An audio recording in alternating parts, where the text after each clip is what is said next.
10 লক্ষ টাকা কাবিন মানে একবার বলো আলহামদুলিল্লাহ। কত হলে করো আমরা শুনি ধরে গাও।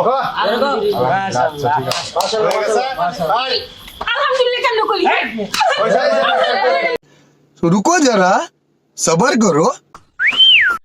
আগে জানতাম যে পরিবার দেখাশোনা করে বিয়ে পড়ায়, এখন দেই হিল্লা বিয়ে হচ্ছে জম্মের মতন দাম। তা হিল্লা বিয়ে করতে যাইয়া সে এখন আবার 10 লাখ টাকা কাবিন বান্দা লাগে। এদিক দিয়ে আবার ও হলো একটু ফোটা, আবার নাক চাপ দিলে এখনো বাইরে দুধ।